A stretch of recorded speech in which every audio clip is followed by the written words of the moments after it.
फोर्सचं SI unit आपल्याला माहिती आहे काय असतं, न्यूटन. हे न्यूटन एसआय युनिट आपण का बरं घेतो, कारण की आपण कुणाच्या आठवणीमध्ये याचं एसआय युनिट घेतो, ते जे काही सर आपले सर आयझॅक न्यूटन आहेत बरोबर, त्यांच्या नावावरून फोर्सला आपण काही एसआय युनिट दिले, न्यूटन दिले. त्याचसोबत पॉवरचं एसआय युनिट आपल्याला माहिती आहे काय येतं बरं बाळा, पॉवरचं एसआय युनिट ऑब्वियसली वॅट येतं बरोबर. मग हे वॅट हे जे काही एसआय युनिट हे आपण कुणाच्या नावावरून ठेवलं आहे, तर जेम्स वॅट हे शास्त्रज्ञ होते यांच्या नावावरून ठेवले.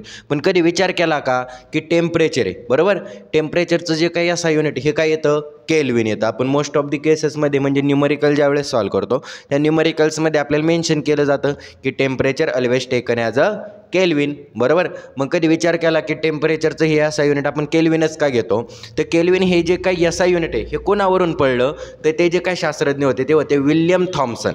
आता म्हणतात की विल्यम थॉम्सन ह्या नावात तर कुठं केल्विन येत नाही, मग कशावरून आपण टेम्परेचरचं एसआय युनिट केल्विन म्हणतो, तर त्याच्यामध्ये असं झालं की जे विल्यम थॉम्सन होते यांचं स्टोपन नाव होतं, म्हणजे थोडक्यात यांनाच आपण लॉर्ड केल्विन म्हणून देखील काय करत होतो, आयडेंटिफाय करत होतो. ओके, मग त्यांच्या नावावरून आपण टेम्परेचरला काय एसआय युनिट दिलं, तर केल्विन हे दिलं. आणि हे जे काही शास्त्रज्ञ होते कोणते, विल्यम थॉम्सन यांनी थर्मोडायनॅमिक्स, ओके, जो की आपला फिजिक्समध्ये पण येतो आणि केमिस्ट्रीमध्ये पण येतो, की हा जो काय थर्मोडायनॅमिक्स नावाची कन्सेप्ट आहे याच्यामध्ये भरपूर मोठं काय दिलेलं आहे तर योगदान देण्यात आलेलं आहे. आणि त्यांचीच आठवण म्हणून आपण काय करत असतो की टेम्परेचरला एसआय युनिट काय देतो, केल्विन देत असतो.